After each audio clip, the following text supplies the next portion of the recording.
Bueno, muy buenas tardes. Ahora sí, estuvimos compartiendo con ustedes en vivo un poco de la antesala de esta nueva edición del curso de formación de formadores en género y derechos humanos.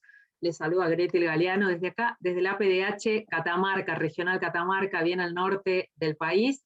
Estoy acompañada por mis compañeras de la Secretaría de Género, de la Asamblea Permanente por los Derechos Humanos. Estamos muy contentas de dar inicio a esta nueva edición de este curso, que cada vez que podemos, creo que fue uno de los desafíos que teníamos como Secretaría, era hacer federal, ¿no?, este curso. Creo que lo hemos logrado. Si recorro las ventanitas, puedo ver muchísima gente desde Buenos Aires, Córdoba, Rosario, está también nuestra compañera de Jujuy, San Juan, y así podemos seguir, ¿no? Bien, nuestro primer módulo es un gran módulo. Vamos a tratar y vamos a trabajar, bueno, vamos a hacer quizás, ¿no?, lo que pensamos, avances y desafíos en política de igualdad de género. Creo que la idea es pensar, ¿no?, en términos de reflexión sobre lo que se ha logrado, y también poder hacer un análisis sobre los desafíos y, ¿por qué no?, oportunidades, ¿no?, que tenemos por delante. Para hacer la apertura institucional, tengo a mis compañeros, ya vamos a ver, seguramente se suma una de las presidentas, Soledad Astudillo, pero por mi parte tengo a Guillermo Torremare, a Eduardo Tabani, que van a hacer la apertura. Ellos tres van a hacer la apertura institucional. Guillermo, me han avisado por cucaracha que sos la persona que va a iniciar todo. Muy bien, bueno, muchas gracias. Buenas tardes a todas, a todos, a todes. Primero, el agradecimiento a la invitación de participar en esta apertura. Obviamente, igual que Soledad, igual que Eduardo, me siento muy, muy honrado de poder estar acá, decir unas pocas palabras. No exagero si digo que en esta primera sesión van a participar mujeres cuyos nombres ya quedarán en los libros de la historia argentina cuando se hable del feminismo, ¿no? Nelly Millerkis, como una pionera absoluta. Bueno, se va a sumar más tarde, pero hoy va a estar con nosotros. Eli Gómez Alcorta, que por méritos propios va a ser, va a pasar a la historia como la primera ministra de las mujeres de la Argentina. Creo que eso es algo extraordinario, algo que marca los tiempos que están viviendo. Bueno, y muchas de las compañeras de APH también estarán en esa misma historia. Yo, por pudor institucional y para que no se sonrojen, no las voy a referir en este momento. Bueno, y luego darles a todos, a todas la bienvenida a este curso, que ya lleva tantas ediciones marcadas por un gran éxito, al punto de que muchas veces no hay lugar para todas las personas que se inscriben y que quieren participar. Y yo creo que ese éxito no es casual, ¿no? Ese éxito es la consecuencia, me parece, de dos cosas. Una es la necesidad de la existencia y de la realización de este curso. Y la otra clave de ese éxito es la calidad de su contenido. Cuando uno repasa qué es lo que se va a ver acá, se da cuenta que está justificado este éxito y que todos y todas quienes participan lo van a aprovechar muy bien. Sería una falta de respeto frente a las compañeras presentes que yo me ponga a hacer reflexiones sobre feminismo, y por eso prefiero ocupar los 3 minutos que voy a hablar, que me asignaron, en invocar la memoria de una mujer que resume en sí mismo la lucha feminista a lo largo de casi todo el siglo XX, y que la arrancó cuando esa lucha era absolutamente impensable. Es una mujer que está íntimamente ligada a nosotras y nosotros por haber sido, entre tantas otras cosas en su vida pública, una de las fundadoras de la Asamblea Permanente por los Derechos Humanos. Ya se habrán dado cuenta que hablo de Alicia Moró de Justo. La vida de Alicia comenzó apenas iniciado el siglo XX, encabezando las campañas por el voto femenino, por la educación de la mujer, por la participación política y también la participación civil en aquel momento de la mujer. Y a lo largo de sus 100 años de existencia continuó marcando rumbos en una senda que estuvo siempre signada por el ideal de redención humana que ella abrazó en su primera juventud y del cual jamás se desvió. En el año 1979, Alicia Moró de Justo al tiempo que vivía en el país, en aquel momento en el que se desarrollaba la más cruel y feroz matanza de que tengamos memoria. En aquel momento ella era presidenta honoraria de la PDH y en ese carácter confeccionó y suscribió un documento que se le dirigió al presidente de la Comisión Interamericana de Derechos Humanos, que ustedes recordarán que en aquel año 1979 estaba de visita en el país. Y en aquel documento, firmado al pie y a la derecha por Alicia Moró de Justo, se señalaba con toda claridad que Argentina estaba viviendo un genocidio, que había un genocidio en marcha. Y no solamente se señalaba eso, sino que a la Comisión Interamericana se le entregó toda la documentación que estaba en poder de APDH, y que consistía esa documentación no solo en los listados de los desaparecidos y las desaparecidas, sino también y fundamentalmente en las constancias de los múltiples e infructuosos reclamos y trámites llevados adelante para conocer el destino de las víctimas. Esa presentación y esa documentación fue esencial para que la Comisión Interamericana de Derechos Humanos se pronunciara teniendo por acreditadas las gravísimas violaciones a los derechos humanos que estaban ocurriendo en la Argentina. La verdad que es difícil imaginar un acto de coraje civil superior a ese. Yo de este documento me hice no hace mucho tiempo, porque nuestra compañera vicepresidenta Norma Ríos siempre lo lleva en su cartera para demostrar que la PDH no nació hoy, sino que tiene esta historia de compromiso con nuestro pueblo. Cuando estaba próxima a cumplir los 100 años, a Alicia Moró de Justo se la podía ver los jueves en la Plaza de Mayo acompañando la Marcha de las Madres. También se la podía ver encabezando manifestaciones contra la trata de personas, entre otras muchas cosas. Y en alguna ocasión hasta se la pudo ver al lado de Saúl Ubaldini en un acto de la CGT, porque se estaba expresando una manifestación de resistencia contra políticas antiobreras.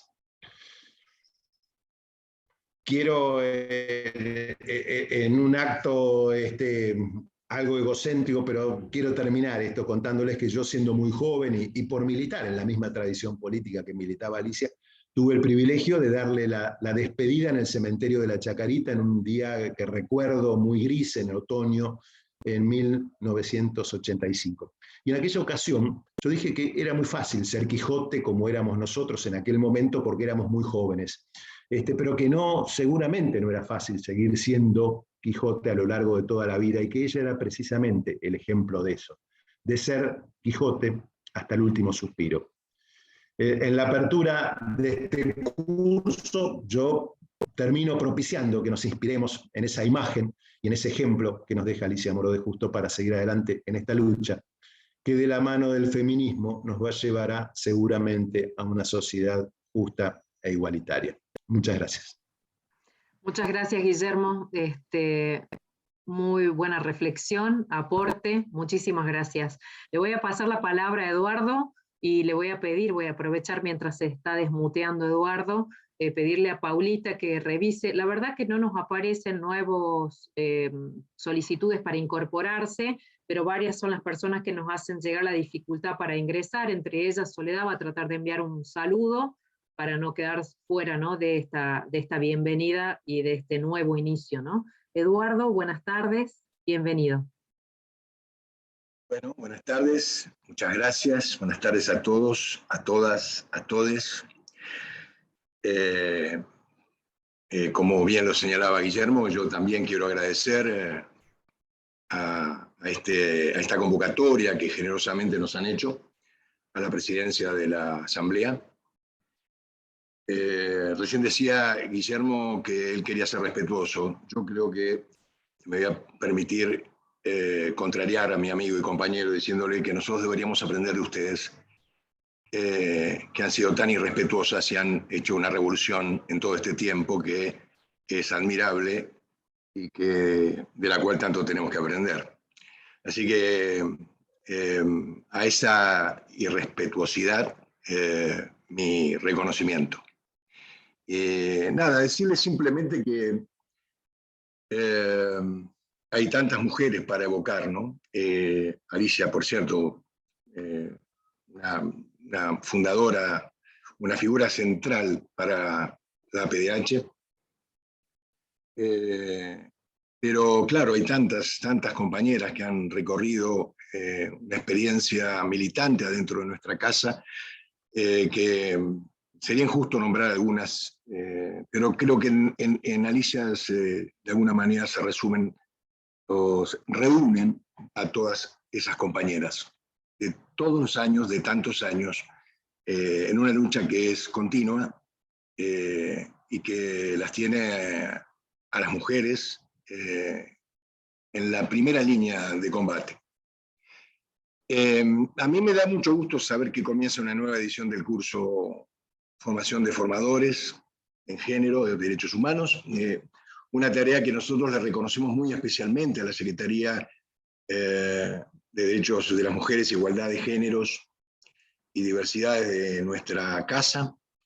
Y en ese reconocimiento a esa Secretaría vaya también de parte de la Presidencia de la PDH el reconocimiento a cada una de las compañeras que la integran, a cada una de ustedes que aportan cotidianamente a esta tarea militante y que para nosotros es vital.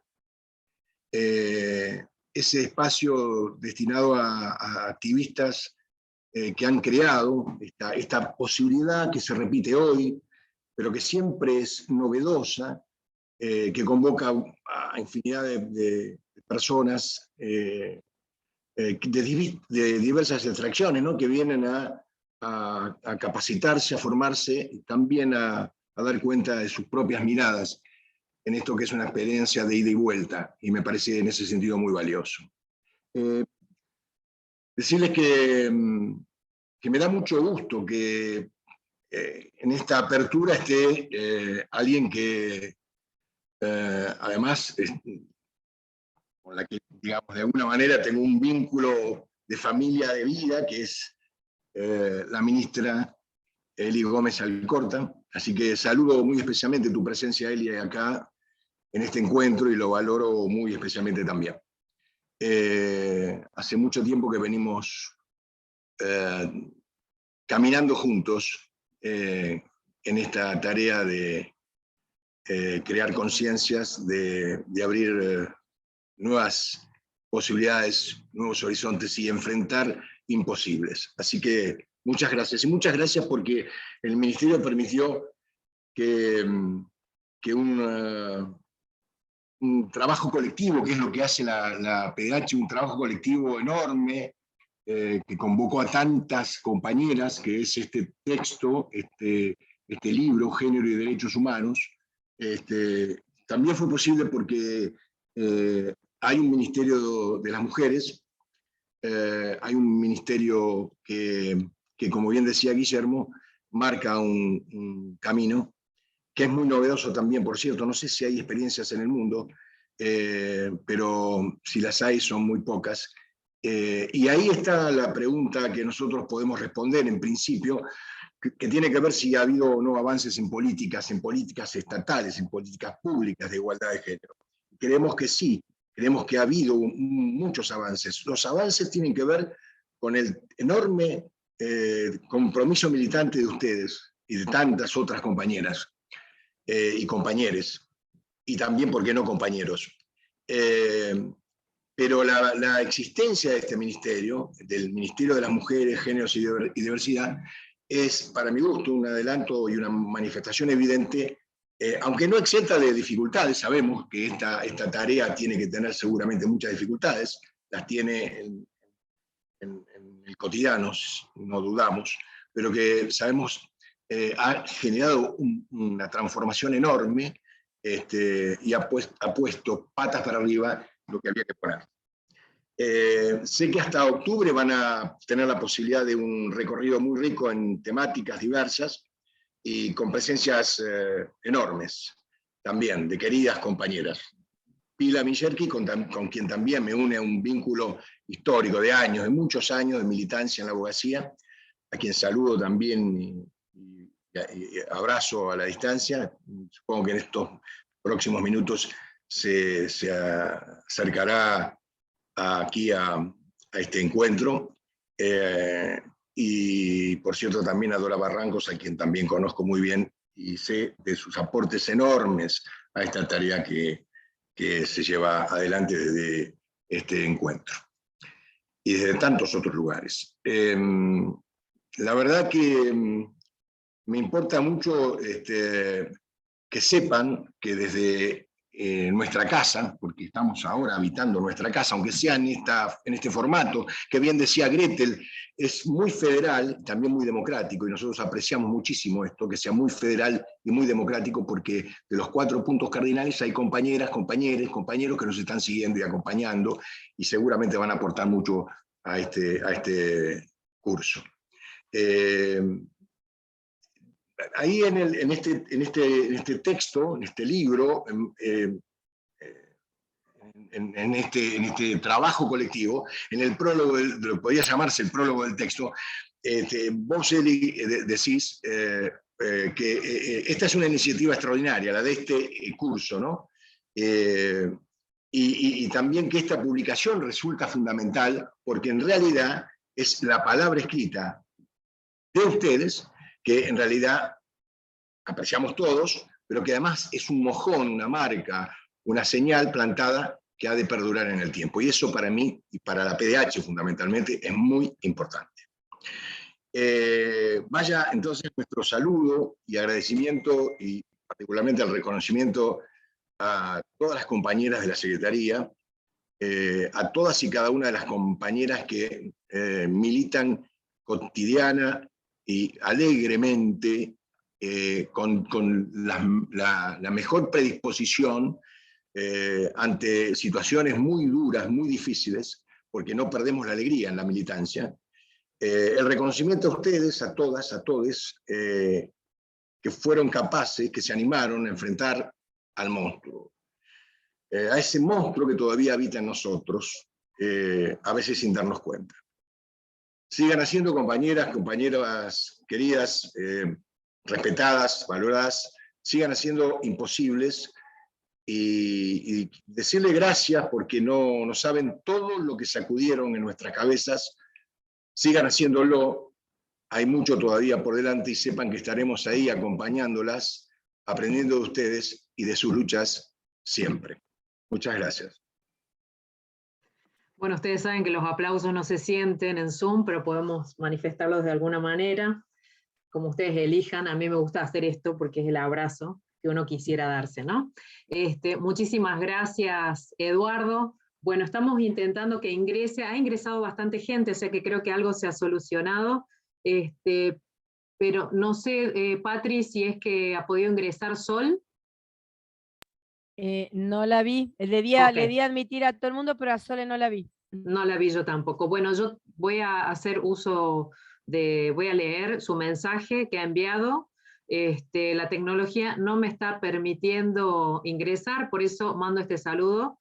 Quisiera agradecer la invitación para esta apertura, dar la bienvenida a todas las personas inscriptas, interesadas en estos temas. Sabemos por experiencia de cursos anteriores que son cursos muy buenos, eso no lo digo yo, lo dijo la Presi.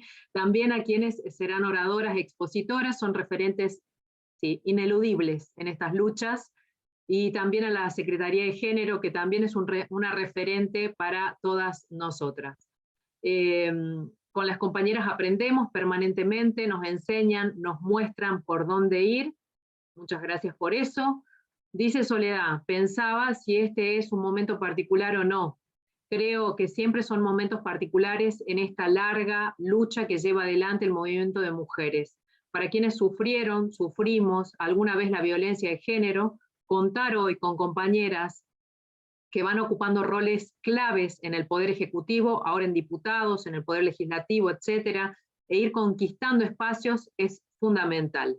Pero contar con compañeras en los organismos y principalmente en la calle, que luchan todo el tiempo, es aún más reconfortante.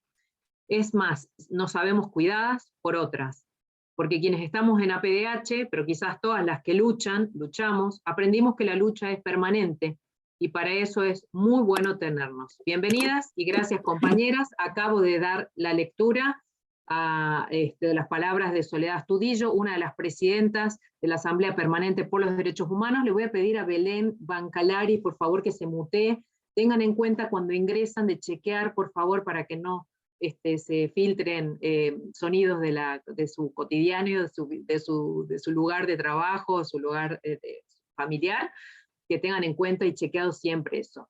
Bien, le voy a dar el paso a esta segunda instancia, a una gran compañera, que es la que más o menos si le digo que es un faro, creo que la estoy, digamos, cosificando, ¿no? No me gusta eso. ¿Viste? Cuando te dicen, es diamante en bruto, es oro en polvo, y yo digo, ¿qué les pasa?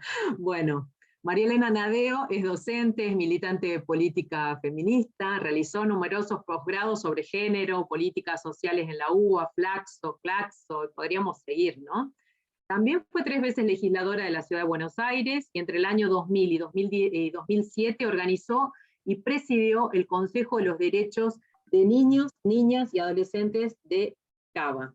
Actualmente se desempeña como directora del programa de Niñez, Adolescencia y Género de la Defensoría del Pueblo en la ciudad, y es copresidenta de la Asamblea Permanente por los Derechos Humanos. María Elena, todo tuyo. Bueno, muchas gracias. Gretel Galeano es una compañera, se la escucha, se la ve, nos hace disfrutar cada intervención, ¿no? De Catamarca, de la APDH Catamarca. Agradecemos mucho a Gretel y también a Patricia del noroeste de Ambele, del noroeste del Chubut, esta co-coordinación. Yo soy vicepresidenta actualmente de la Asamblea Permanente, tenemos a nuestros 2 copresidentes varones que están acá acompañándonos, que le agradecemos muchísimo a ambos, a Eduardo Tabán y Guillermo Torremare, y Soledad Estudillo, que no pudo entrar. Hubo un problema, hay quien dice que fuimos hackeadas, no lo sé, pero en un momento dado se cortó el Zoom, y lamentablemente no solo Soledad, sino otras personas no pudieron entrar. De todas maneras se está grabando y se va a publicar en Facebook después toda esta actividad. Bueno, agradecerle mucho también a Elizabeth Gómez Alcorta, la verdad, compañera militante de derechos humanos desde siempre, abogada de presas y presos políticos, feminista, y bueno, y que también tiene el gran orgullo, el privilegio, creo yo, ¿no?, de presidir, de poner en marcha el primer Ministerio de las Mujeres, Géneros y Diversidad de la Argentina. Y agradecerle también esto que ya decían los compañeros. Nosotras teníamos el sueño de poder publicar las clases del curso de Género y Derechos Humanos que iniciamos 7 años atrás, y bueno, y no teníamos los fondos, y la verdad que gracias al programa articular que inició Eli tempranamente, en cuanto llega al Ministerio, de apoyo a iniciativas de la sociedad civil, gracias a ese fondo pudimos financiar la publicación del libro, que está en formato digital en la web de la APDH. Si ustedes buscan, ahora Patricia también lo va a poner en el chat, y además lo vamos a circular. Este libro, Género y Derechos Humanos, es una creación colectiva. La verdad que es una creación colectiva con compañeras de los mejores feminismos, digamos, con una diversidad muy fuerte, que nos vinieron acompañando generosamente, de manera honoraria, a lo largo de estos 7 años. Y ellas son Nelly Mingerski, que nos va a acompañar casi en un rato, en el final de la charla de hoy, del encuentro de hoy, Dora Barrancos, a que mencionaba recién Eduardo, Diana Mafía, Alejandra Siriza, y después otras compañeras muy queridas de la propia Secretaría de la PDH o de otras especialidades que fueron dándole a cada módulo su temática en particular. Guillermo rindió un homenaje a Alicia Moro de Justo. Yo siempre digo también que no es casual que la PDH tenga una Secretaría de Género fuerte, una Secretaría de Derechos de las Mujeres, Género y Diversidad, Igualdad de Género y Diversidad, que tiene representación en una cantidad enorme de provincias y ciudades de nuestro país, porque empezó con esa impronta, con la impronta del feminismo, mujeres que integraron la primera Comisión de la Mujer como Mirta Henó, Eva Giberti, Susana Pérez Gallard y otras compañeras muy destacadas. Y las publicaciones iniciales de la PDH también tuvieron la impronta de la enseñanza de los derechos humanos, que fue una de las grandes virtudes y aportes de Alfredo Bravo. No es casual también que en la temática de la enseñanza de los derechos humanos sea también un tema muy, muy prioritario para la PDH. No es casual, allí estuvieron, además de las nombradas, estuvieron Susana Asborno, Susana Pacel, María Luisa Lacroix, grandes, Alicia Arbón, que fue una de las pioneras en la incorporación de la enseñanza de los derechos humanos al sistema educativo, apenas se inicia la democracia. Allí yo conocí a la PDH con Alfredo Bravo, con las luchas gremiales, con las luchas docentes por la defensa de los derechos humanos en la salida de la dictadura y en el inicio de la democracia. Pero bueno, decirles entonces que yo voy a hacer una breve introducción ahora nada más, después voy a referir, después de que hable Eli y Nelly, voy a ayudar con el debate y a plantear los temas que va a tener este nuevo curso, pero quiero decirles que dos cuestiones. La primera, que este libro, que ustedes lo encuentran en la web de la PDH, es la bibliografía obligatoria, porque allí hay textos impresionantes, imprescindibles. Hay un núcleo teórico, digo yo, que está, lo decía en la primera presentación pública de este libro, se hizo en Tres Arroyos, en la regional que formó, que organizó y sostiene Guillermo Torremare y otras compañeras y compañeros de allá, hace poquito, el 6 de junio, y allí yo decía que en este núcleo teórico, con los textos de Alejandra Siriza, que es una filósofa mendocina, Diana Mafía,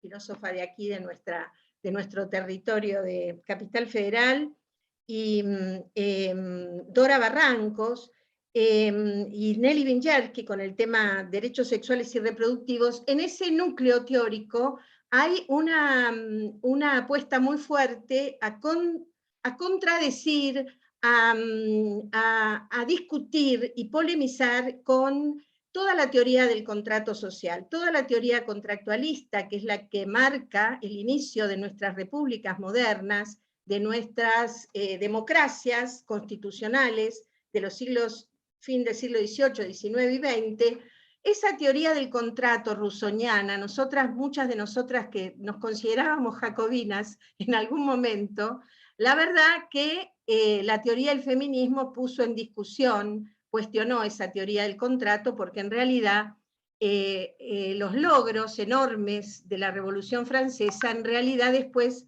se concretaron solamente para un sector muy pequeño de la sociedad. Quienes lograron el avance en sus derechos civiles y políticos en el siglo XIX y en parte del siglo XX, hasta avanzado el siglo XX, diría yo, fueron los propietarios, los varones y por supuesto los blancos, ¿no? Los varones blancos propietarios, mujeres, indígenas, esclavos, bueno, por supuesto los niños, niñas, por supuesto el colectivo LGBT, invisibilizado y escondido, perseguido en aquellos años. Es decir, que el feminismo, Mary Wollstonecraft, que cada vez reivindico y leo más, es una escritora del siglo XVIII, Mary Wollstonecraft. Ella discute con Rousseau. En 1792 publica su libro, Vindicación de los derechos de las mujeres, Vindicación de las mujeres. Ella cuestiona y dice qué contradicción que vivimos, qué dilema filosófico tenemos, que nos hablan de una legislación que nos declara libres e iguales en derechos, esa fue la declaración de la Revolución Francesa, y sin embargo, la mitad de la humanidad, el conjunto de las mujeres, no tenemos reconocimiento político ni civil.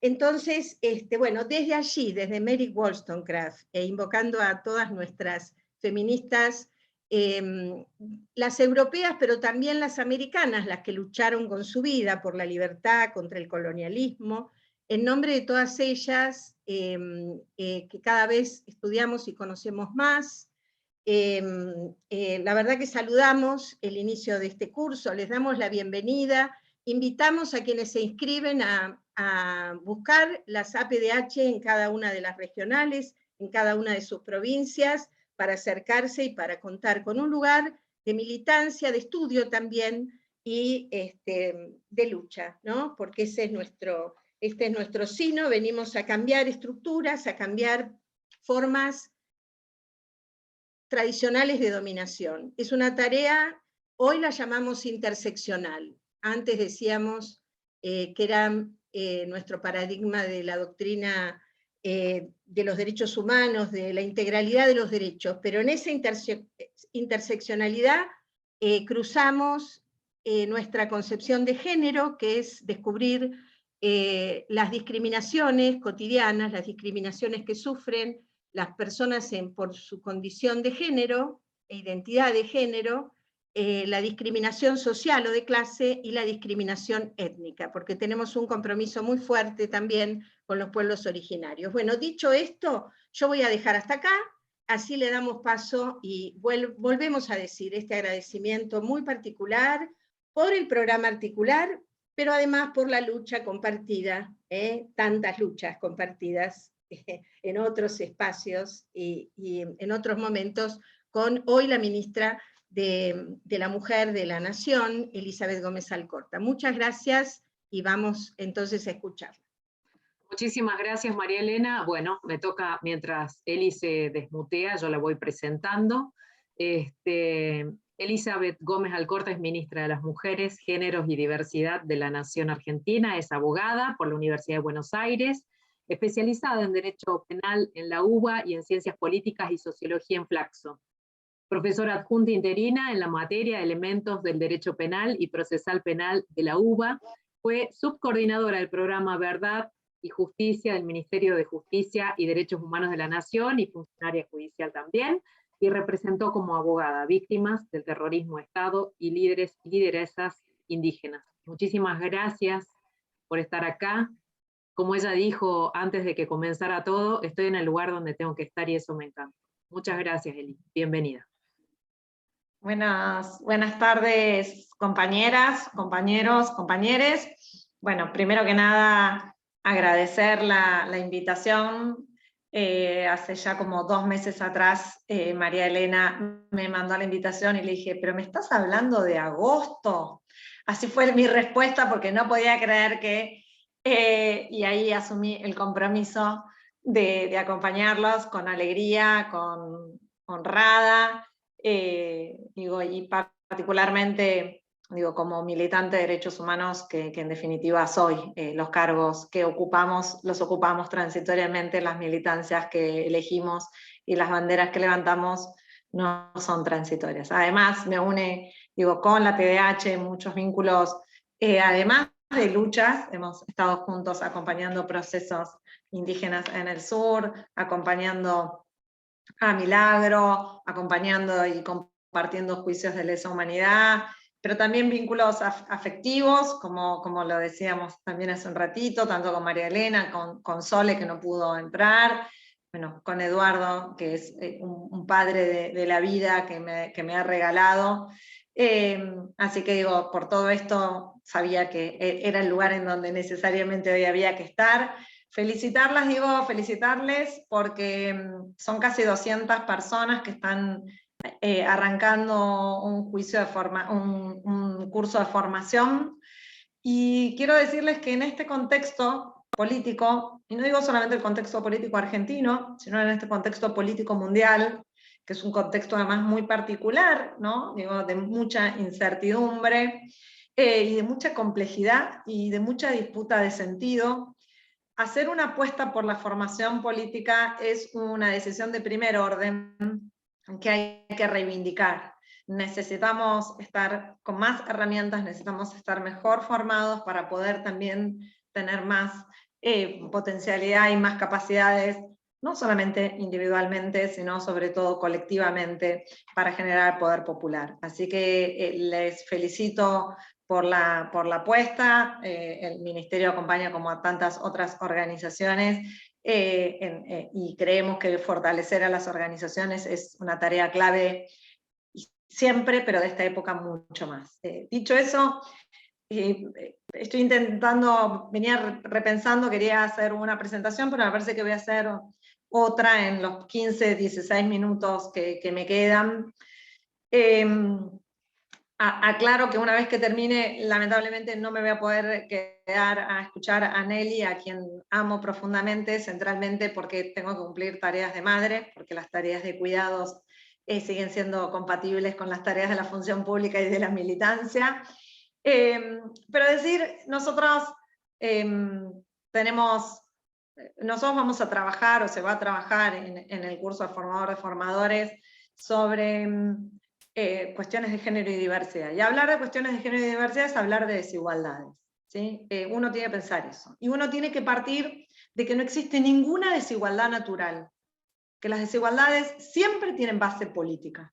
Por ende, empezar por ahí, empezar por este comienzo, nos permite pensar que la respuesta para esas desigualdades siempre viene en la mano de la política, ¿sí? Política con mayúscula, política pública, ¿sí?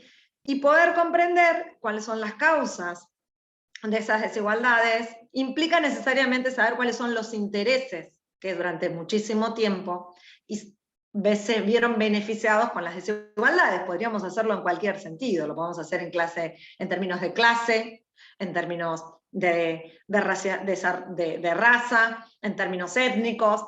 Sí, podríamos pensar, y uno podría pensar en la historia del mundo, cuál ha sido el beneficio y los intereses de que exista una desigualdad en términos de clase. Y lo podemos pensar en términos de raza, y cuál ha sido la función que ha tenido la creación incluso de la categoría raza, para pensar quiénes se han visto beneficiados, y actualmente hoy se siguen beneficiando de esa categoría, y cuándo se crea en la historia de la humanidad. Pensar todo esto es imprescindible, porque lo que dejamos de hacer es naturalizar.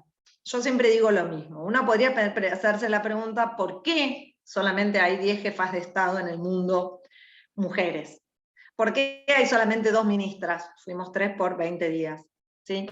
¿Por qué son ínfimas las representaciones de rectoras mujeres, de secretarias generales de las centrales sindicales? Ninguna. De máximas autoridades judiciales. ¿Por qué?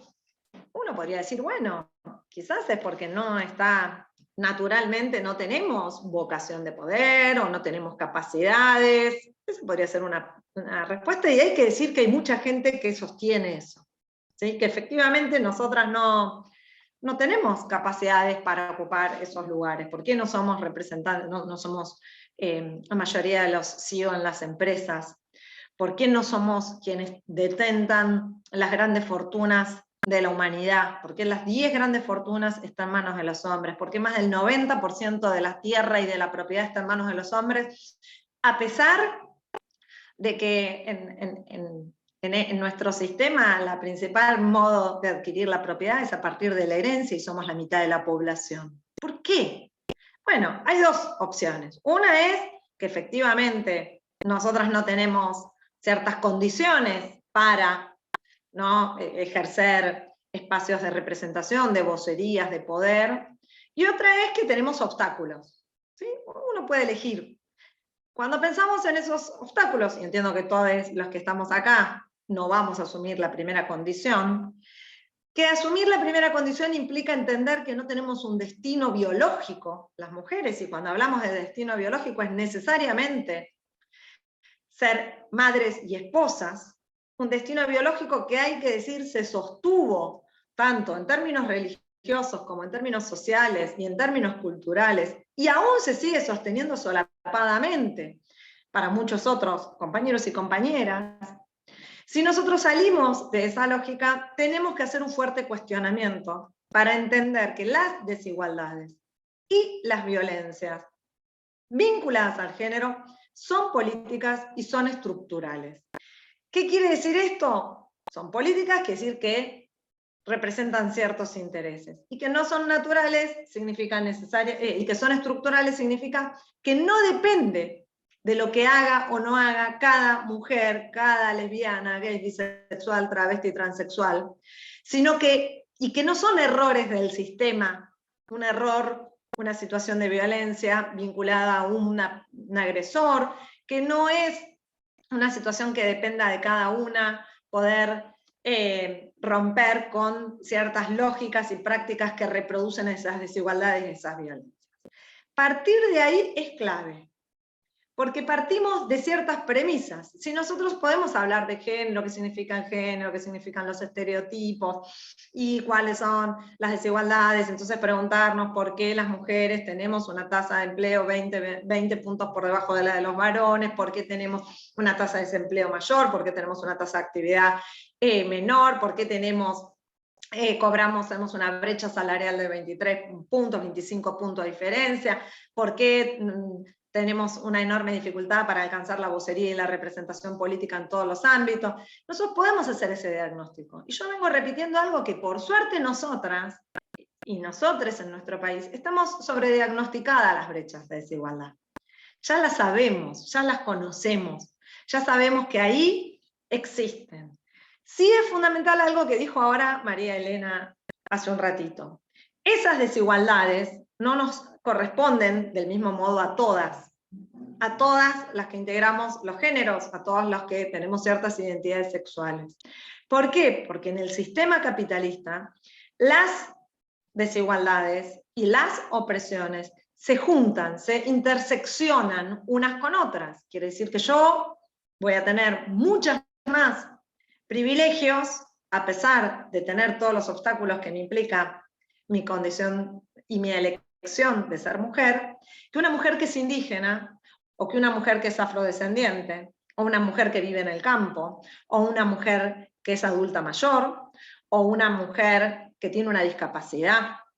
¿Por qué? Porque o una mujer de clase baja. ¿Sí? ¿Por qué? Porque todas esas opresiones se conjugan porque el sistema las genera a cada una seccionalmente. Es cierto que hay una discriminación, como decíamos antes, en términos de clase. Entonces, si vos a esa discriminación en términos de clase y esos obstáculos y esas desigualdades que reproduce el sistema en términos de clase, le sumás la de género, vas a tener dos desigualdades. Y si además sos indígena, que centralmente el 99,99% son de clase baja y se va a interseccionar una más. ¿Qué quiere decir? Que el acceso a derechos y el acceso a recursos va a ser cada vez más difícil.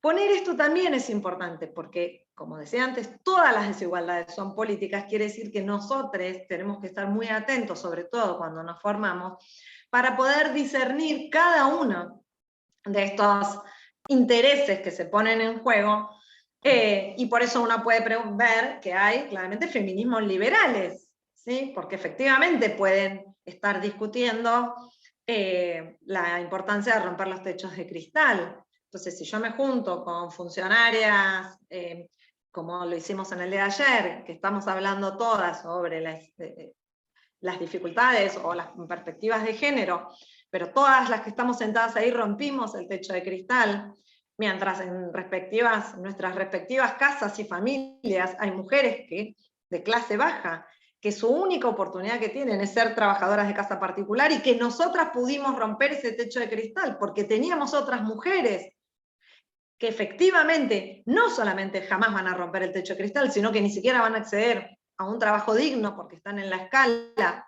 de los sectores laborales, en el peor pago, en el más informal, en el que tiene el 90% de la informalidad y el que tiene más desvalorización social. Efectivamente lo que estamos haciendo es además agrandar las brechas de desigualdad dentro de nuestro propio género. Y tener conciencia de eso es clave, porque si no, corremos riesgos de pensar el género como una categoría aislada y reproducir desigualdades a partir de ciertos privilegios que también muchas y muchos y muchas somos portadores. Entonces, esto nos parece que es absolutamente clave. En este sentido, uno tendría que pensar en el corazón de las desigualdades.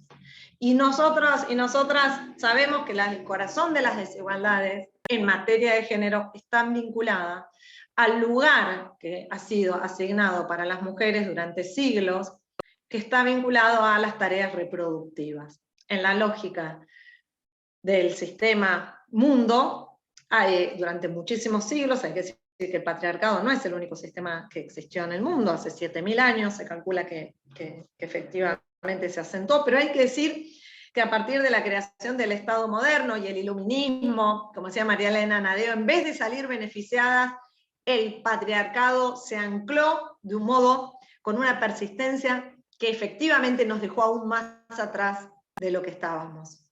Por eso digo, en ese sistema mundo, el mundo público, el mundo de lo político, el mundo del trabajo, que es obviamente el trabajo que implica salario, es el mundo masculino. Y el mundo reproductivo, el mundo de lo doméstico, era el mundo femenino. De ese modo nos constituimos y la sociedad moderna y el pensamiento moderno se constituyó, basado también fuertemente con un anclaje religioso, pero lo cierto es que de ese tránsito es en el que nosotras, sobre todo a partir de mediados del siglo pasado, empezamos a salir del mundo exclusivamente reproductivo y doméstico, un tránsito hacia el mundo público, político, del trabajo. Ahora, lo cierto es que no es gratuito salir y hacer ese tránsito. Y nosotros deberíamos preguntarnos cómo se beneficia el capital de las tareas de cuidado no remuneradas. ¿Cuán fundamental es la jerarquización y la opresión basada en el género para la reproducción del conjunto del sistema? Y es un buen momento para... Es una adulta. Compañeros, creo que hay varias... Leticia, eso sí, estamos ahí. Por favor, eso, nos muteamos, así es más sencillo. Como les decía, no, las desigualdades de género no surgen con el capitalismo, y esto, como seguramente lo verán, porque estuve mirando un poco cuáles son la biografía que tiene, Rita Segato lo ha explicado, que ha demostrado la preexistencia del patriarcado respecto del capitalismo y de su origen colonial. Sin embargo, sabemos que son muchas las evidencias de formas de patriarcado o preeminencia masculinas en sociedades no intervenidas por el proceso colonial. Pero hay que decir que desde que Silvia Federici llevó adelante una investigación que es clave, como el Calibán y la Bruja, explica la transición del feudalismo al capitalismo y argumenta cómo la acumulación originaria no solo exigió esa derrota del campesinado, de ciertos movimientos urbanos que centralmente reivindicaban la vida comunal y el reparto de las riquezas, que también requirió ese paso del feudalismo al capitalismo, la conquista, el comercio de la esclavitud. No hubiese sido posible la acumulación originaria sin ese comercio de la esclavitud y la explotación de nuestras tierras, y tendríamos que decir claramente el genocidio indígena, sino además, y fundamentalmente, requirió el disciplinamiento de las mujeres. Entender eso, que ese disciplinamiento de las mujeres implicó una apropiación fundamental del cuerpo de las mujeres, y cuando hablamos del cuerpo, de colocarnos en un lugar de reproductoras sociales, es decir, un destino biológico, es imprescindible para que nosotras podamos ubicarnos que esto sucedió entre el siglo XVI y XVII, y entender que la Casa de Brujas ha sido clave para ese disciplinamiento, y que esa Casa de Brujas no solamente sucedió en Europa, sino también en nuestra región. Por eso el maridaje entre capitalismo y patriarcado tiene carácter sistémico, ¿sí? Son dos estructuras con dos orígenes distintas, pero su vínculo no es aleatorio, sino consustancial y necesario, ¿sí? Por eso, para nosotros poder visibilizar el rol que ocupan las tareas de cuidado para el desarrollo del capitalismo actual es clave.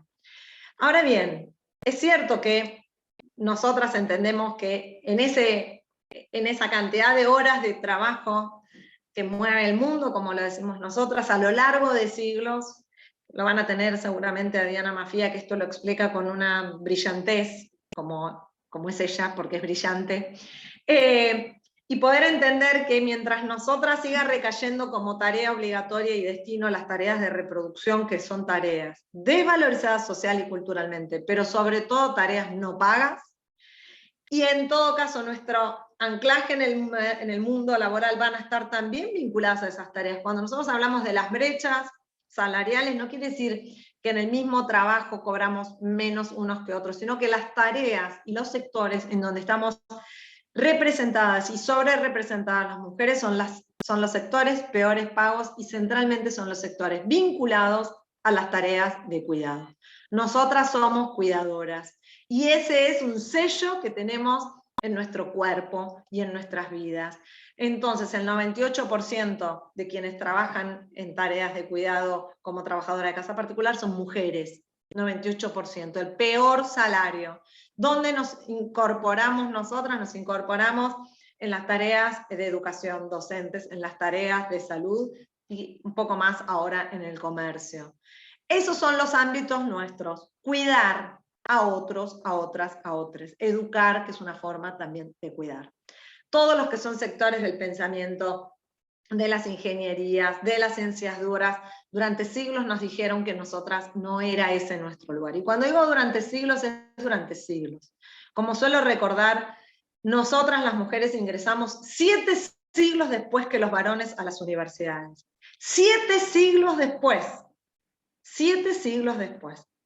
Entonces, cuando queremos entender las dificultades, cuando queremos entender las violencias, y traigo las violencias porque la agenda de la violencia es la agenda acordada, consensuada, en donde el Estado y todos tenemos que hacer algo. Ahora, las violencias son la contracara de las desigualdades, y cuando queremos discutir las desigualdades, queremos discutir poder. Y cuando queremos discutir poder ya no hay los mismos consensos. Cuando queremos discutir por qué no somos la mitad en un gabinete nacional, por qué no somos la mitad en las centrales sindicales, por qué cuando se cocinan los espacios de poder, sea cual sea, nosotras no estamos, ahí no hay tanto consenso. Ahí empieza a haber, uy, bueno, no, es que en realidad no hay tantas compañías. Estamos, ¿sí? Nos sobran capacidades, y de hecho nos sobran capacidades. Si no nos sobraran, no habríamos sobrevivido a siglos de desigualdad, de violencia. No nos matan hoy, nos mataron siempre. No nos violan hoy, nos violaron siempre.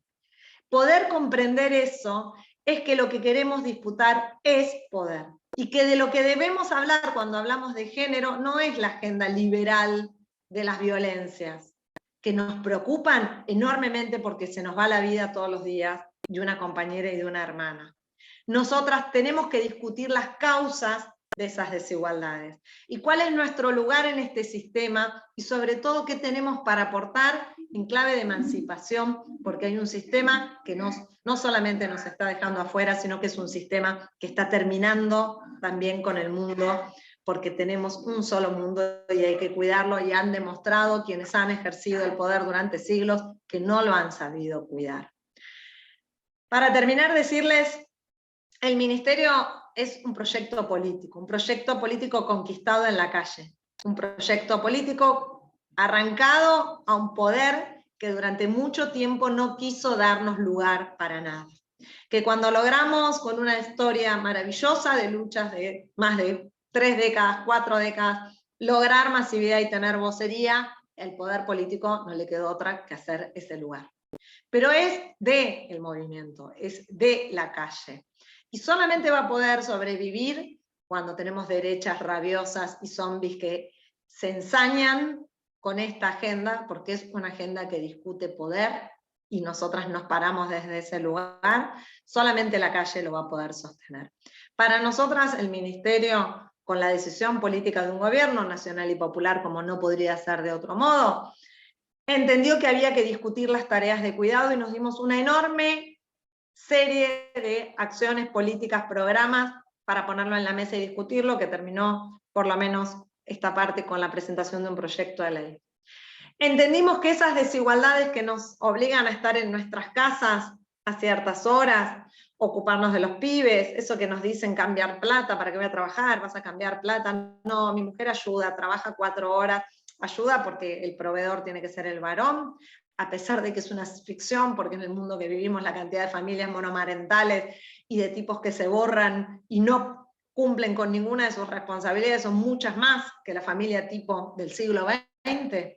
A pesar de eso, que se sigue discutiendo y colocando en ese lugar, el lugar de las mujeres que movemos el mundo, y que tenemos un lugar enorme en la producción, en el empleo, en el trabajo, en la economía formal y en la informal, Sabemos que eso que recae en nosotras nos impide acceder con igualdad las posibilidades de acceder a recursos, ¿sí?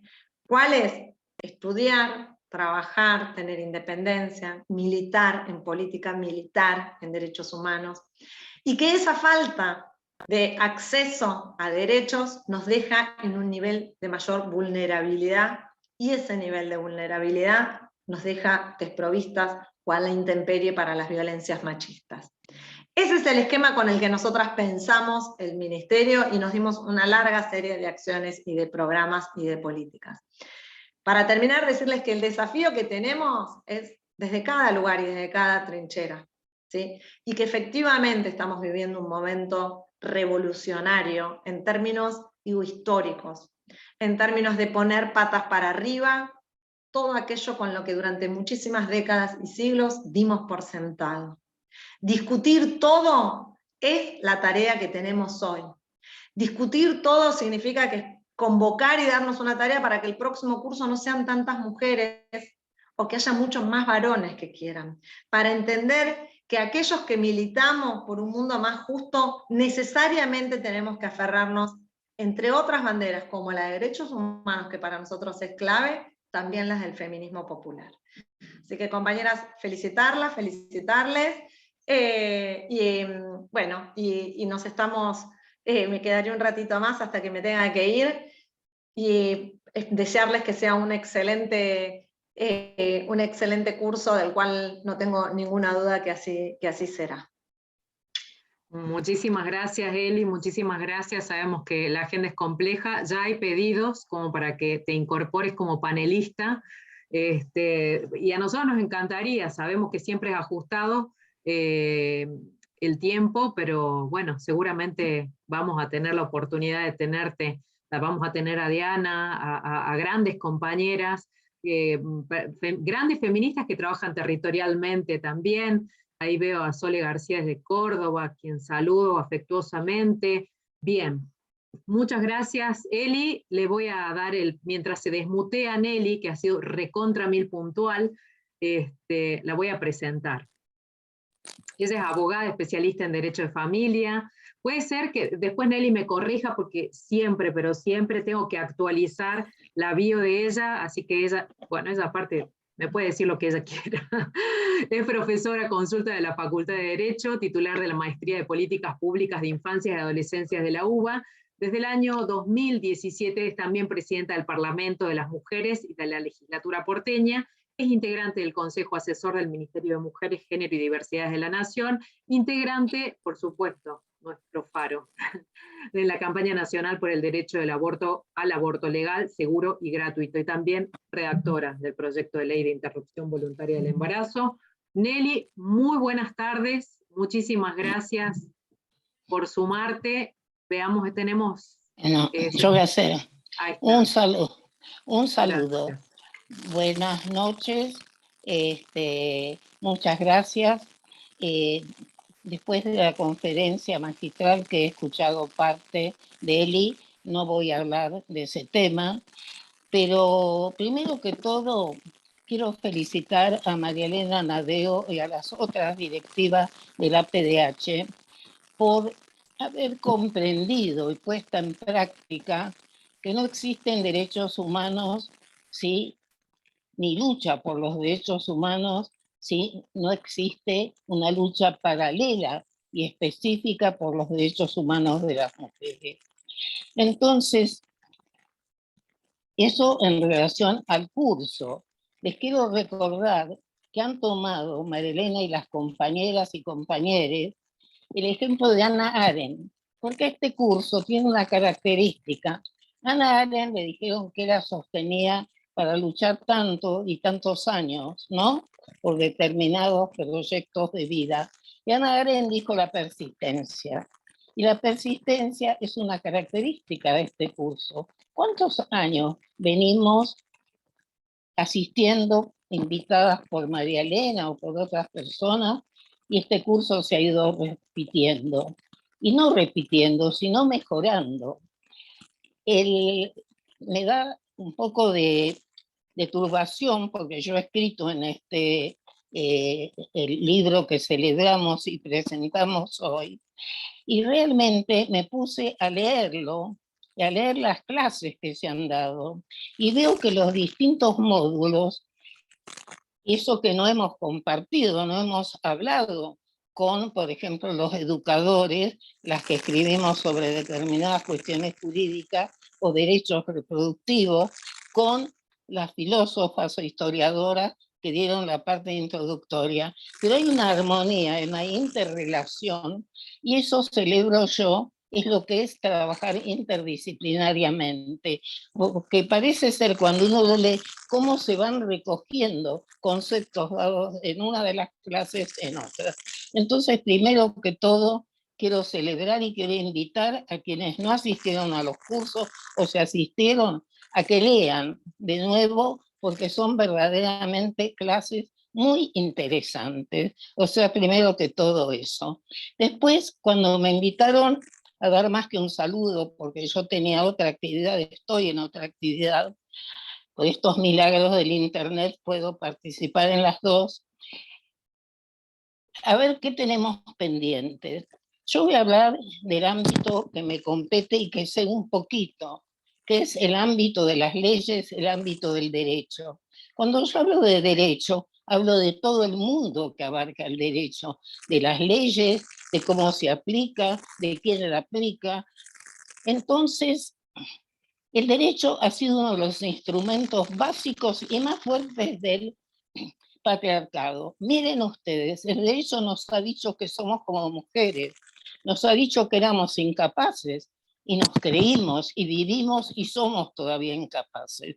Eso que ahora el derecho ya no nos dice, pero el problema es cuando el derecho y la realidad caminan juntos. Si una norma dice que somos capaces, pero en la realidad y de todo lo que ha dicho Eli se desprende que somos incapaces todavía, somos incapaces cuando la justicia no nos cree, cuando denunciamos un abuso, somos incapaces cuando denunciamos a un progenitor que no paga alimentos y nos abruman con premios. O sea, en la justicia hay todavía la presunción en contra cuando somos mujeres quienes reclamamos, salvo que nos pase algo que nos pasa a los hombres. Si voy y digo que choqué un auto, bueno, los requisitos son los mismos. Pero cuando digo que mis hijos no reciben alimentos o que mis hijos han sido abusados, me exigen una serie de pruebas como si estuviera, ¿por qué no nos creen? ¿Por qué existe una justicia a pesar de que tenemos leyes? Si yo les digo cómo empezó esta historia de lo jurídico y los movimientos feministas, empezamos conquistando leyes. Hoy dijo Eli, ahora nuestro ministerio se ocupa de los cuidados. Miren ustedes lo que nos ha costado y por qué razón. Ya lo dijo mucha Eli desde el punto de vista teórico. ¿Por qué hemos obtenido el voto hace 100 años?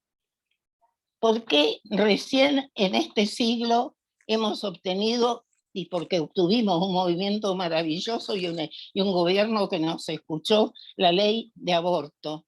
¿Por qué nuestros derechos reproductivos y nuestros derechos de cuidado son de los cuales recién ahora estamos peleando acá en América Latina? Y bueno, no hablemos de otros países del mundo. Pero ¿por qué? Porque son las bases estructurales, que lo describió muy bien Eli, del patriarcado, esta simbiosis entre el capitalismo que abusa toda una teoría, y ahí es que podemos, Carlos Pateman lo describe muy bien cuando habla del contrato sexual. Es el capitalismo que da una vuelta de tuerca a este feminismo tan antiguo y nos ubica directamente a las mujeres en lo privado, al hombre en lo público, al hombre que cree que tiene poder. ¿Por qué? ¿Por qué está la violencia doméstica, llamada doméstica, la violencia intrafamiliar? Era el lugar al que le daban al hombre asalariado y que no podía gritar en él afuera, pero sí le cuidaban muy bien, porque ya hablábamos hasta determinadas creencias, hablaban de la paz familiar. La paz familiar era el ámbito en el cual el Estado no podía entrar, que las mujeres nos golpearan o nos mataran. Entonces, podríamos hablar horas de la historia. ¿Dónde nace esta historia de una teoría ya jurídica? ¿Por qué? Porque el derecho aparecía como algo neutral. Entonces todas éramos iguales. No, perforar este concepto de que el derecho es neutral fue una tarea de los feminismos.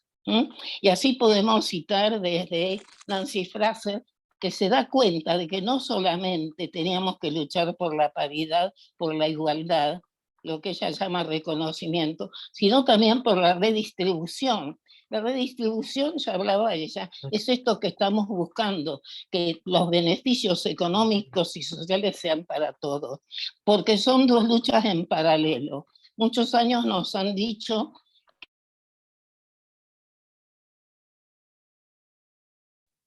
¿Te muteaste, Nelly?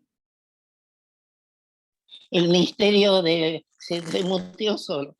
Entonces, son dos luchas paralelas. ¿Cuántas veces hemos estado? Y tenemos ejemplos: Cuba, Nicaragua, mujeres destacadas, la Revolución Francesa, las mujeres con armas apresando al rey y no vienen, se tranquilizan las aguas, las mujeres no estamos en los lugares que nos corresponden. Entonces, cuando hablamos del derecho, como dije antes, es uno de los grandes brazos del patriarcado, y por eso tuvimos que empezar, y empezó a mediados del siglo pasado, en los 60, la lucha en Estados Unidos de mujeres que empezaron a trabajar por las reformas legislativas.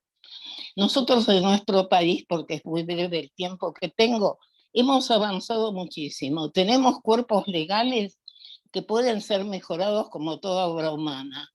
Pero ¿cuál es nuestro pendiente? Nuestro gran obstáculo. Las leyes, cuando quedan en el papel, no sirven, porque contribuyen al descrédito de la democracia, al descrédito de los derechos humanos, al descrédito de todos los principios. Entonces, ¿cómo hacemos para que estas normas se apliquen realmente?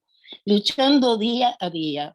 Yo, como estoy en un lugar muy incómodo que me han preparado para poder comunicarme con ustedes, les voy a decir, nosotros cuando hablamos de perspectiva de género, perspectiva y justicia feminista, no estamos hablando, yo por lo menos y muchas de las compañeras, nada más ni nada menos de los derechos humanos de las mujeres y los derechos humanos de todas y todes, porque no hay un sistema democrático si no hay igualdad.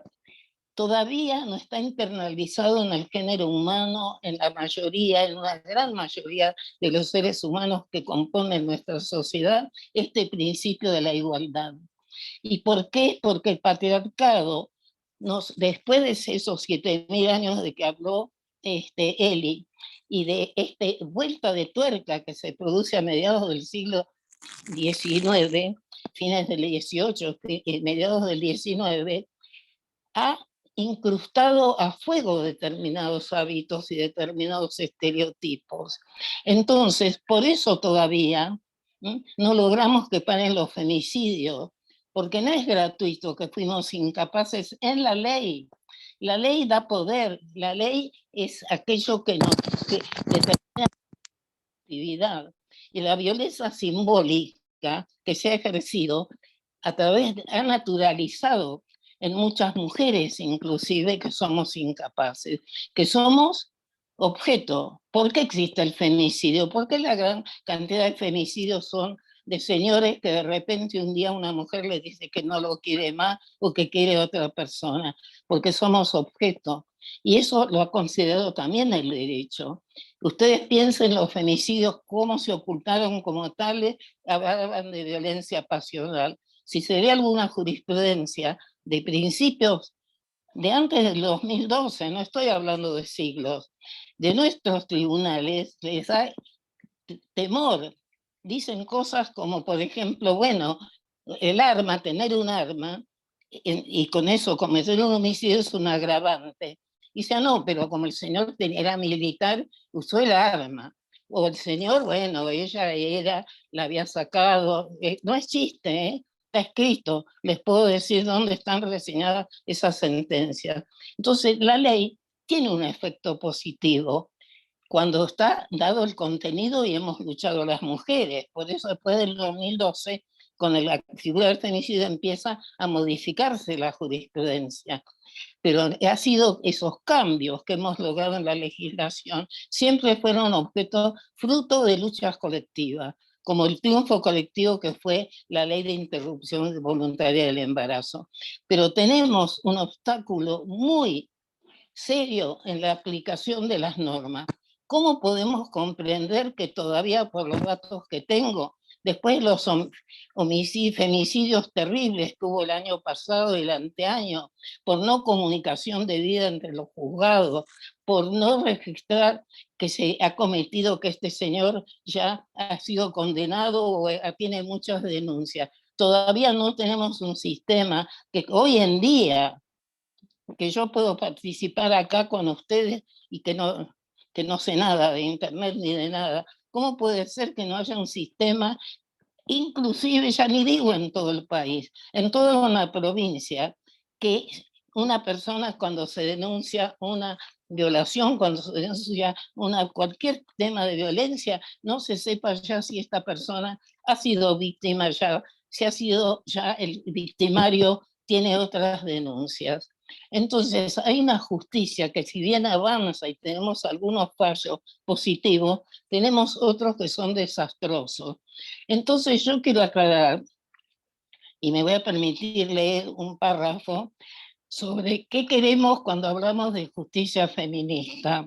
Las mujeres no queremos una justicia hegemónica, no queremos la otra cara de la justicia machista. Queremos una justicia diferente para todas y todes. Entonces, para ser breve, voy a leer unos párrafos. Dice: la justicia será feminista en cuanto a proyecto político que lleve a cabo el reconocimiento. El reconocimiento es lo que Nancy Fraser se refería a la igualdad, a la paridad y la redistribución social, que busque una igualdad para una vida digna. La justicia será feminista cuando se logre achicar la brecha existente entre el pueblo y el derecho. Nosotros, los tribunales nuestros son tribunales para una determinada clase social, o para condenar también a una determinada clase social. Si vemos las estadísticas de quienes están presos, lloremos. Acá tenemos tribunales de penal económico. Saben que nadie trabaja en eso porque no tienen trabajo, porque los tribunales de penal económico son para castigar las grandes defraudaciones, los chamullos de los bancos, la contrabando. Los empleados inclusive yo conocía a una persona conocida que no tenía mucha experiencia en la justicia, pero tenía sus relaciones y la designaron jueza en penal económico, porque igual no tenían trabajo. Entonces los delitos, es como decía hoy un articulista, hay dos tipos de derecho penal en nuestro país, como también hay dos tipos de infancia, los menores y los niños. Hay una justicia de familia que trata, y hay un dispendio jurisdiccional, un dispendio con fondos del Estado para dirimir si un niño va con un psicólogo o con la otra, o si va a ir a Europa o no. ¿De dónde está la justicia que se ocupe de nuestros niños que no tienen contención familiar, que no comen? Entonces, voy a seguir. Y luche, que busque una igualdad para una vida digna. Será cuando se logre achicar la brecha entre el pueblo y el derecho. Queremos una justicia para el pueblo, jueces acompañantes. El derecho que no sea ajeno a los intereses populares, en especial lo de las mujeres. Será feminista en cuanto se articule la función del Estado como empleador y como garante de derechos de la ciudadanía, porque como desarrolla aquí una persona, una justicia que en su interior es piramidal y hegemónica, no puede pronunciarse en pos del mejoramiento de la vida de nadie. Pensemos todas las denuncias de violencia y de acoso que hay adentro de la justicia. Pensemos los datos que tenemos de cómo, a dónde llegamos las mujeres en la justicia cuando la mayoría de sus empleados son mujeres, empleadas son mujeres. Y vemos cómo tardamos años. Hay jueces denunciados, Geminiani Años hace que el Consejo de la Magistratura no dictamina una denuncia, digamos, contra un juez. Entonces, también por eso se habla acá de que una justicia que adentro es patriarcal y machista, ¿cómo puede para el afuera pronunciarse en forma correcta? Cuando logre la deconstrucción de los modos actuales y las relaciones sociales, en tanto no se decline la propuesta política de justicia social. Queremos una justicia con justicia social y que los movimientos populares femeninos sean parte de esa lucha para que el Poder Judicial deje de ser una casta endogámica, hegemónica y ser realmente un poder al servicio de todas y todos. Que rechace toda teoría respecto de que el derecho refleja toda la realidad social de las mujeres. Rechaza y no admite que el derecho ha desempeñado un rol fundamental en el sostenimiento del patriarcado y que rechace la naturalización de nuestra inferioridad, idea que ha llegado a extremos impensados en el desprecio de las mujeres. Y pensar esto es lo que nos puede llevar a una igualdad real. En la justicia necesitamos reformas estructurales, es cierto, pero hay muchas cosas que podemos hacer ya. Hay juzgados que trabajan bien. Apoyemos a esos juzgados, desnudemos. Nosotros tenemos leyes, exijamos. Es un trabajo ímprobo, porque las personas no hemos nacido ni estamos para estar en tribunales, pero no nos queda otra. No admitamos más jueces como los del Tribunal de Mar del Plata, en el caso de Lucía, ni los de Chubut, mujeres, porque no es infinito, no es suficiente ser mujer para ser feminista. Entonces, yo las invito a que cada una en nuestro ámbito, en nuestro lugar de decisión, nosotras las abogadas y abogados en relación a la justicia, pero así como en el libro escriben médicas que se han preocupado por parto digno, educadores maravillosos que también trabajan, cada uno no nos dejemos llevar por estos momentos tan duros que estamos pasando y sigamos trabajando día a día para que realmente cambien estas condiciones. Las mujeres nos hemos levantado, diría yo. Lo dijo Bourdieu, lo dijo Foucault. La única forma en que los esclavos pueden dejar de ser esclavos es levantándose y luchando contra el opresor, tomando conciencia. La violencia la violencia simbólica tiene ese efecto nefasto, naturaliza que hay pobres, que tiene que haber pobres, naturaliza que haya ricos. Estamos ante una sociedad siniestra mundialmente. En Estados Unidos leí el otro día, 50 personas son dueñas prácticamente de todos los patrimonios que hay en ese país. Entonces, este mundo, yo todavía confío, a pesar de todo, que otro mundo mejor es posible, y sobre todo para las mujeres que no aceptamos más. Nos hemos parado, estamos acá y seguiremos caminando. Gracias. Ay, si se sintieran, Eli, esos aplausos, pero si podés ver los cuadraditos, estamos todos y todas y todes muy emocionadas realmente. Muchísimas gracias. Qué importante. Me quedo pensando, antes de pasarle la palabra a María Elena, que le toca hacer el cierre, ¿no? En dos cuestiones. Una que digamos, planteó Eli en relación a esto de discutir todo, ¿no? Discutir todo, replantearse, interpelarse, pero no solamente nosotras, sino nosotros. Digo, si no es desigual, ¿no? O sea, es como que vamos avanzando por un lado y vamos, cuesta mucho esto, ¿verdad, Nelly? Así es. Bueno, la desgracia es que todavía en todas las actividades que tienen que ver con familia, que tienen que ver con trabajo, en general todas las que concurren a las capacitaciones son las mujeres. Yo celebro porque por otro lado la violencia es una relación de dos. Si no trabajamos con los masculinos, Alda Facio dice algo que a mí me encanta. Es una feminista mexicana, una teórica, dice que las mujeres no hemos logrado transmitir al sector masculino las virtudes que tenemos y que formadas y tomadas por los estereotipos han sido deformadas, que es la tolerancia, la debilidad, la ternura, ¿m? O sea que no logramos esta simbiosis.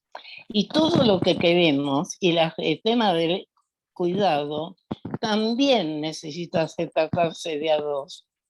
Hoy no hay tiempo, pero hay tantos temas, porque también las mujeres nos hemos apropiado y a veces engolosinado sin darnos cuenta de nuestra función materna. Entonces, hay muchísimo para trabajar en todo esto. Eli se tiene que ir y cuando quieran haremos en algún nuevo curso otra clase. Y yo también me tengo que ir y no la voy a escuchar a María Elena, que me disculpa. Vos tenés todas las disculpas, aparte agradecemos, realmente están con una agenda bien acotada, tanto Eli como vos, Nelly. Muchísimas gracias. Me quedo también pensando en lo que decías, Nelly, del derecho y la realidad, que muchas veces no caminan juntos y tanto nos falta para que haya justamente esa coherencia entre el avance normativo y la realidad que supuestamente... Así es, pero yo les quiero decir, en la historia, décadas no es nada, chicas. Y yo que soy tan mayor, lo que he cambiado esto, lo que yo hablando con mis nietas o con alguien, veo de lo que fue, y yo era de una familia progresista, todo lo que quiera. O sea, hemos avanzado mucho. Lo que pasa es que la historia de la humanidad necesita tiempos muy largos, que realmente nos da mucha pena. Yo quisiera lograr cosas porque la vida es para cada individuo, para cada mujer, ¿sí? Merece tener una vida mejor. Les agradezco muchísimo la invitación, como siempre, y les digo adiós, porque si no me van a fusilar acá, me van a desalojar. No, espero que no. Estás totalmente disculpada, Nelly. Te queremos, maravillosas tus palabras, con mucha energía. Muchas gracias. Las mejores. Muchísimas gracias. Muchísimas gracias, Nelly. Bueno, no sin nosotras, ¿no? Esa sería un poco la cuestión. Sobre todo cuando se trata de políticas de derechos humanos, políticas de género y diversidades, no sin nosotras, no sin nosotres, no sin nosotros. Bueno, me toca la tarea de darle el paso a María Elena, no sin antes decirles que yo me quedé con la mejor impresión de Nelly en la última plenaria que se hizo en Rosario el año pasado, lo hablábamos con María Elena fuera digamos, antes del curso, y las pilas, ¿no? O sea, vos decís, qué increíble, yo estoy cansada y cuando la ves a Nelly o a Nina o otras compañeras que han sostenido estas banderas en tiempos realmente difíciles, realmente uno es como que se recarga, ¿no? María Elena, todo tuyo, estamos ya prácticamente cerrando esta primera entrega, ¿no? Este primer módulo de esta nueva edición. Bueno, y para el cierre, la verdad agradecerle mucho también a aquellos varones que están hoy acompañando, ¿no? A Guillermo Torremari, que está allí al pie del cañón, a Héctor Salto, lo veo, un compañero de la costa, ¿no es cierto?, de la provincia de Buenos Aires, bueno, y seguramente otros y otras que no veo, Eduardo, que estuvo por aquí, que está por allí, no lo veo por la pantalla. Bueno, en este cierre, lo que queremos plantear, por un lado, insistir en la importancia que tiene el libro. La verdad que las palabras de Nelly nos conmovieron, porque el artículo que yo escribo, que es la charla que habitualmente doy, y que ahora está en este texto, tiene que ver con los avances legales. Y en esto, Nelly Minyarsky ha sido, desde el inicio de mi generación, por ejemplo, desde los fines de los 80, principios de los 90, cuando desde las legislaturas locales impulsamos, por ejemplo, la aplicación, la puesta en marcha de la Convención de los Derechos del Niño, que recién se había aprobado en Naciones Unidas en 1989, Nelly Minyarsky fue uno de los pilares, una de las pilaras, diríamos hoy, uno de los pilares en los cuales de consulta permanente para poder fortalecernos y poder hacer caer el patronato de menores. Fíjense, y Nelly decía, fíjense la similitud, ¿no?, con la lucha contra el patriarcado. Somos la misma generación de luchadoras y luchadores contra el patronato de menores, que estamos luchando también contra una raíz profunda de la cultura dominante que es el patriarcado.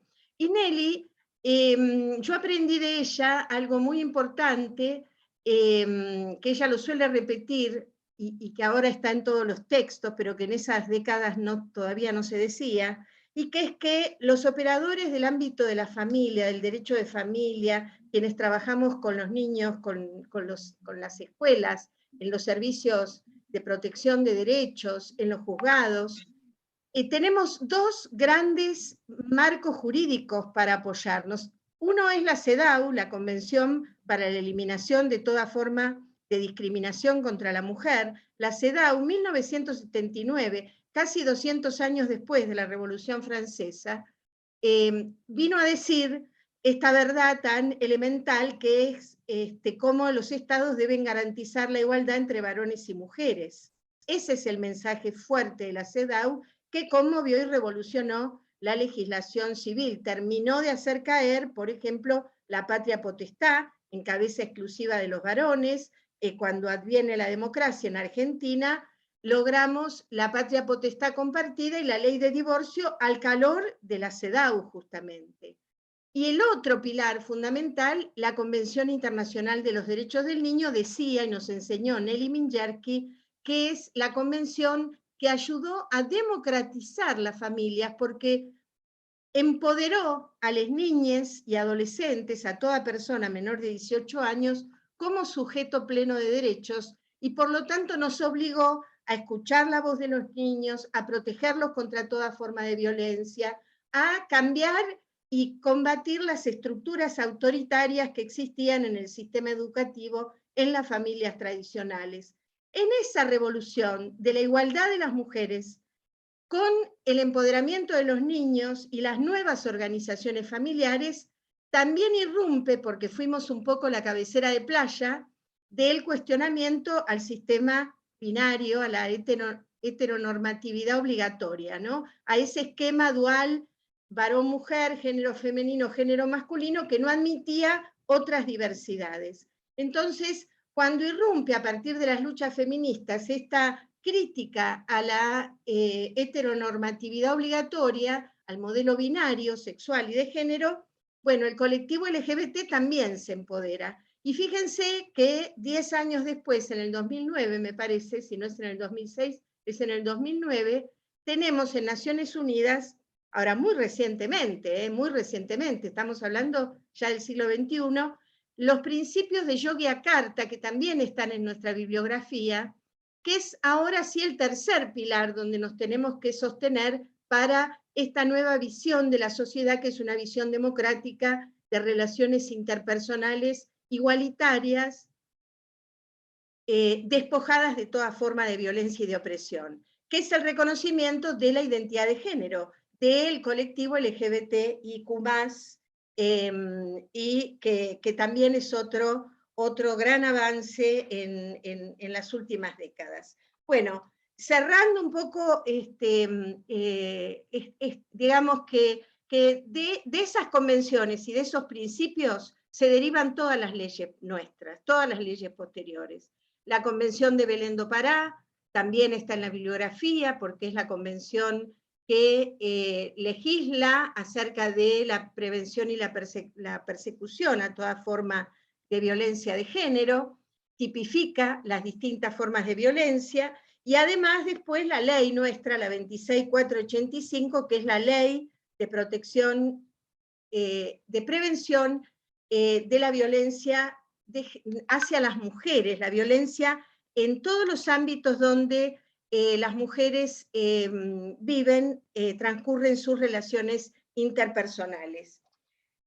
Y por supuesto la Ley Nacional de Infancia, que derogó el viejo patronato de menores, fíjense, recién del año 2005, la ley que deroga el viejo patronato de menores es del año 2005. Por eso esto que nos dice Nelly, que hemos avanzado mucho, que hemos logrado, son varias generaciones de luchadoras, de luchadores, que abrazamos el Congreso Nacional varias veces. Yo recuerdo el abrazo al Congreso Nacional que le puso fin al patronato de menores. Estaba Nelly Minyarki, estaba Estela de Carlotto, estaban las madres, las abuelas de Plaza de Mayo, las organizaciones de infancia, y ahí se ve muy claramente la articulación entre género, niñez, podríamos decir, la perspectiva también de los derechos de los pibes, y la perspectiva, por supuesto, de los derechos humanos. Los desafíos, miren, yo estaba revisando el programa, y con esto voy a cerrar para no agotarnos en este primer encuentro. Los desafíos que tenemos por delante en cada una de las clases que componen este curso, tenemos los grandes desafíos. Fíjense, en la próxima, bueno, los feminismos y diversidades del siglo XXI, ¿cuáles son las propuestas de los feminismos populares? ¿Cuáles son las diferencias que encontramos entre los distintos tipos de feminismos? Y cómo comunicar y cómo desarrollar y cómo atravesar el conjunto de la sociedad con esta mirada y este enfoque feminista. Eso con Dora Barrancos. Después le hemos pedido a Diana Mafía, que coordina el Observatorio de Género en el Poder Judicial de la Ciudad de Buenos Aires, un análisis crítico del funcionamiento del sistema judicial.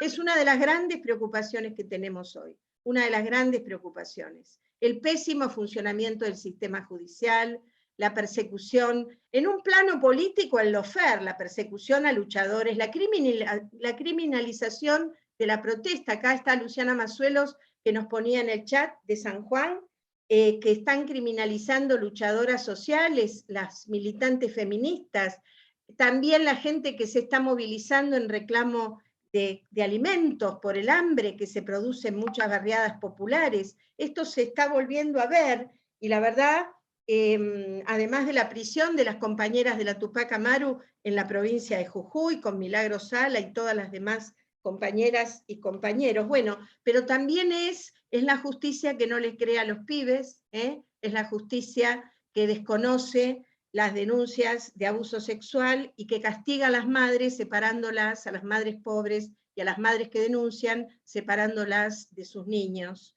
y de sus niñas.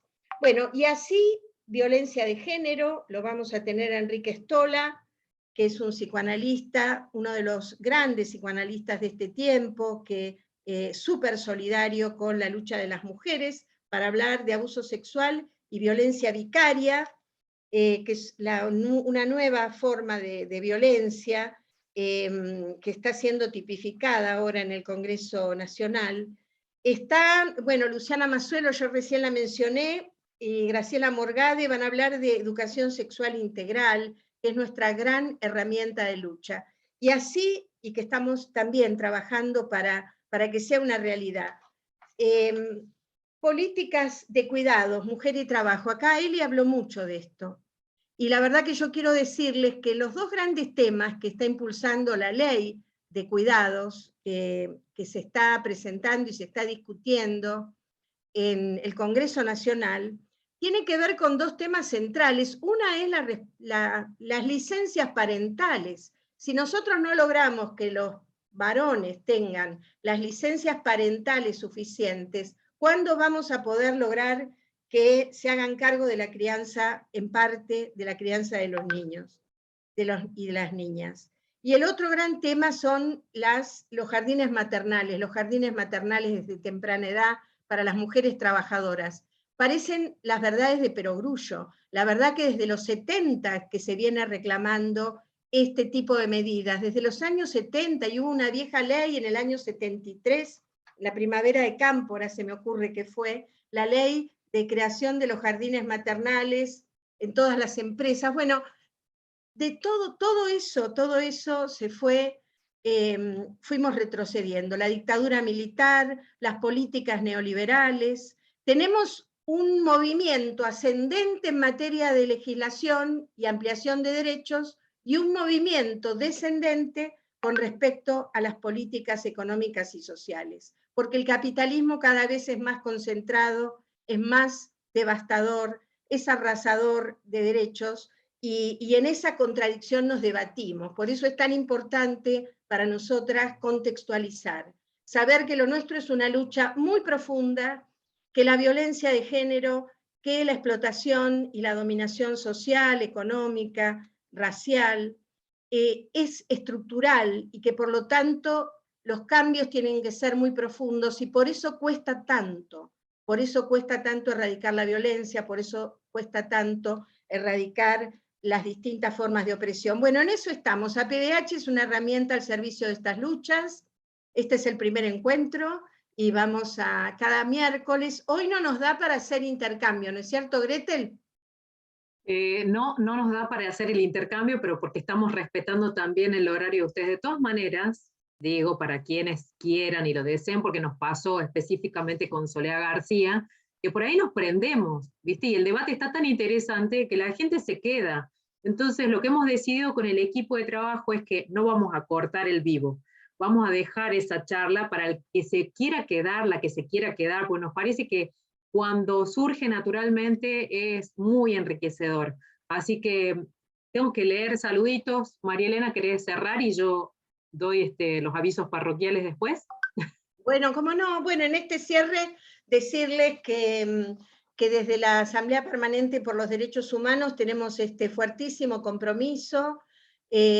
Nosotros cada año hacemos un encuentro nacional de militantes, solo suspendido por la pandemia, y en el Encuentro Nacional de Militantes de hace ya varios años, 6 años atrás, votamos 3 ejes de lucha principales. Uno de ellos es el tema, las políticas de memoria, verdad y justicia, los juicios de lesa humanidad, la recuperación de los sitios de memoria, la educación de los derechos humanos y el recuerdo permanente y la lucha por, contra la impunidad, contra la violencia institucional. Ese es uno de los grandes ejes. El otro eje es el tema de los pueblos originarios, es el tema de las comunidades, de los pueblos indígenas que fueron arrasadas en el genocidio de los siglos XV, XVI, XVII, en nuestro país del siglo XIX también, y así en América. La lucha contra el colonialismo y contra la explotación de las comunidades. Y el tercer eje es la política de igualdad de género. 3 grandes ejes de trabajo que atraviesan todo el territorio, que atraviesan nuestra militancia y en los cuales tenemos siempre las puertas abiertas para todos y cada uno y cada una de ustedes. Nada más. Muchas gracias, María Elena, los aplausos que no se sienten pero que se ven, y yo siempre el abrazo, que me parece re importante. Bueno, quiero transmitirles 2 saludos. Dice, queridas compañeras, felicito el inmenso trabajo y saludo el comienzo de esta nueva edición del curso de Género y Derechos Humanos 2022. Pide disculpas por la ausencia debido a que Rosario tiene reuniones de mesa directiva y es difícil no asistir por las tareas que tenemos en curso. Las abrazo, les deseo un éxito de siempre en nuestra actividad. Norma Ríos, vicepresidenta de la APDH Nacional. También Paula Topazo, secretaria general de APDH, envía sus mejores deseos para el nuevo curso de Género y Derechos Humanos. Nosotros estamos muy, pero muy agradecidas porque realmente hoy estamos culminando con la tarea cumplida. Ustedes saben lo que es la tecnología, ¿no? Pero lo que tenemos previsto para los próximos cursos es intentar la modalidad taller. Es decir, y no les voy a adelantar nada porque primero lo vamos a poner en marcha durante la semana. Si nos sale bien, lo implementamos. Queremos realmente que haya un ida y vuelta y una interacción permanente entre ustedes y nosotras, y cuando decimos que estamos como preocupadas y ocupadas para que este curso sea federal y este curso realmente les dé herramientas para que ustedes puedan formar, o sea, formadores en género y derechos humanos, es cierto. Así que nada, simplemente muchísimas gracias. Quiero agradecerle a Patricia Dambieli.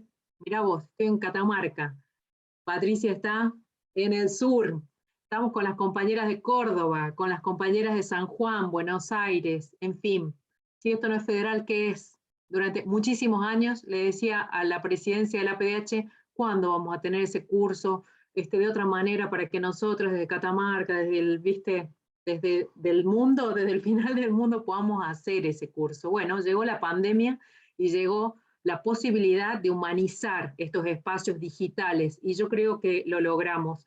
Así que a todas las compañeras, a Paula, a Agus, y a cada una, no quiero nombrar una a una, ni uno a uno, porque seguro que me quedo corta. Recibí mensajitos, sí, este mate en forma de llamita me lo regaló Lila Macedo, expresa política de Catamarca, y en eso yo resumo una cuestión que es muy importante para nosotras las mujeres: la red afectiva, la sororidad, no por default, sino, como decía Lili Hendel, ¿no? En otra oportunidad, María Elena, la sororidad y la red que nos sostiene, no sin nosotras, no sin nosotres, y que el derecho y la realidad puedan ir un poquito de la mano para tener más justicia y más garantía de derechos. Desde nuestro cuadradito, con lo que podamos, seguro que marcamos la diferencia. Muchísimas gracias, un abrazo enorme. Les agradecemos a todas y a todos y a todas su participación. Un abrazo enorme y nos encontramos el próximo miércoles a las 18 horas. Muchas gracias. Gracias. Y gracias a vos, Gretel, por tu Gracias, enorme trabajo Gretel. de hoy. Hermoso. Gracias, Soledad. Sí, Abrazo. Paola, si no estuviera sostenido por esta amorosidad, no sería tan valioso todo lo conceptual y todo lo que estamos desarrollando, que es de por sí muy valioso. Pero como dijo Gretel, la amorosidad, el vínculo afectivo, hace que construyamos esta red que no podamos estar, o sea, no estar. Yo hoy tenía otra obligación, pero dije, no, tengo que estar. Un abrazo inmenso, gracias María Elena, gracias a todas, por supuesto las panelistas, las que han intervenido y a todas las que están participando. Gracias, gracias, gracias. Gracias Paola, gracias a dónde está Ari en Jujuy. Bueno, gracias a todas y a todos y a todas. Leticia de Bariloche, compañeras de La Pampa. Bien. La chica Machado de Córdoba. Hola. Hola Leti.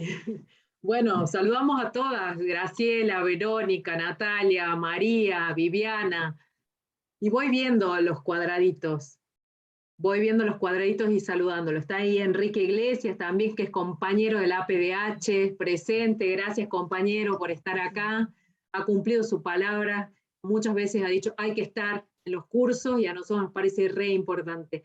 Mirá Silvina, ahí está con un gato, si mi hija te viera, date ídola. Graciela Machado desde la APDH Córdoba, ¿o no? Estamos saludando, yo veo los nombres. Sí les vamos a pedir para la próxima, siempre entren con los nombres. Siempre entren con los nombres.